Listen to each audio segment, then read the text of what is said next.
সুপ্রিয় কৃষক খামারি বন্ধুরা, উজাগর ফার্মের পক্ষ থেকে সবাইকে শুভেচ্ছা জানাচ্ছি। লক্ষ্য করছেন প্রচণ্ড শীত এবং কুয়াশা। দেখেন, কুয়াশায় অন্ধকার হয়ে গেছে। এই শীতে নিজেকে সুরক্ষিত রাখবেন এবং শীতার্ত মানুষের পাশে দাঁড়াবেন। তাদেরকে বিভিন্নভাবে, বিশেষ করে বস্ত্র দান করে শীতার্ত মানুষকে বাঁচাবেন বা রক্ষা করবেন, এই প্রত্যাশা ব্যক্ত করে শুরু করছি।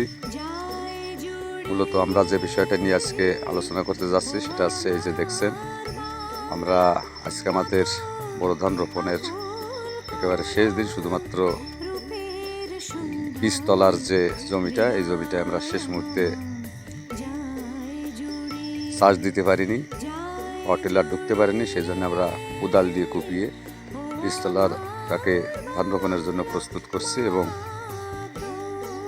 ধান লাগাচ্ছি। বা এইমাত্র শেষ হচ্ছে ধান লাগানো, আর আজকে আমাদের শেষ হয়ে যাচ্ছে। আমি প্রচণ্ড শীতে আপনার বড় ধানের জমিতে যে পদক্ষেপগুলো গ্রহণ করবেন সে বিষয়ে আমি বিশেষ করে দৃষ্টি আকর্ষণ করছি।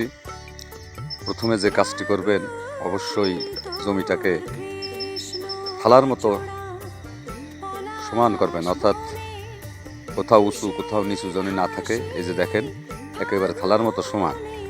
হয়তো মনে হতে পারে উঁচু নিচু, না, এটা একেবারে ধান লাগানোর সময় জমিতে জল বেশি রাখা যায় না, ছোট চারা, অল্প বয়সী চারা। এই জন্য আমরা একেবারে কোনো রকম একটু জল আছে, ধান রোপণের পরে বিকালের দিকে আমরা জল দিয়ে ভরে দেব। শীতের সময় আপনার ধানকে, অর্থাৎ ধানের চারাকে সুরক্ষিত রাখতে যে পদক্ষেপগুলো গ্রহণ করবেন সেগুলো আমি একটু বলছি, আপনারা মনোযোগ দিয়ে শুনবেন। তাহলে হয়তো আপনার প্রচণ্ড শীতেও আপনার চারা সুরক্ষিত থাকবে। প্রথম যেটা বলছিলাম, যে ধান রোপণের জমিটা থালার মতো সমান হবে। দেখেন, এ মাথা থেকে ও মাথা কোথাও উঁচু নিচু নেই। যদি আপনার জমি উঁচু নিচু থাকে তাহলে উঁচু জায়গার ধান কোনোভাবেই আপনি বাঁচাতে পারবেন না। এই দেখেন, খেয়াল করেন। আর আমরা 3 লাইন পর পর ফাঁকা রেখেছি। এটা একটু অতিরঞ্জিত। এটার পিছনে কারণ আছে, যেহেতু আমাদের ফাতেমা ধানের বীজের জন্য করা হয়, সেই জন্য এর লাইন এবং লগোটাকে একটু বেশি দেই, যেহেতু ভিতর দিয়ে নিড়ানোর প্রশ্ন আছে। তারপরে আপনার যদি ভেজাল কোনো ধান থাকে সেগুলোকে কাটতে হয়, এই জন্য আমরা এটা করে থাকি। আর আমি মূলত 3 লাইন পর পর ফাঁকা রেখেছি। আমার চারার সংকট হয়েছে, যে চারা ছিল সেই চারা এই জমিটা পরিপূর্ণরূপে হয় না বিধায়, যেহেতু বীজের জন্য করা, সেহেতু অন্য কোনো ধান আমরা এখানে রোপণ করি না বা করতে পারবো না। সেই জন্য 3 লাইন পর পর ফাঁকা রেখেছি। এটা মুখ্য বিষয় না। মুখ্য বিষয় যেটা আমি বলছিলাম সেটা হচ্ছে যে ধানের জমি অবশ্যই সমতল রাখবেন। 2 নম্বর কথা হচ্ছে চারা, বীজতলা থেকে চারা যখনই উঠাবেন তখনই লাগাবেন।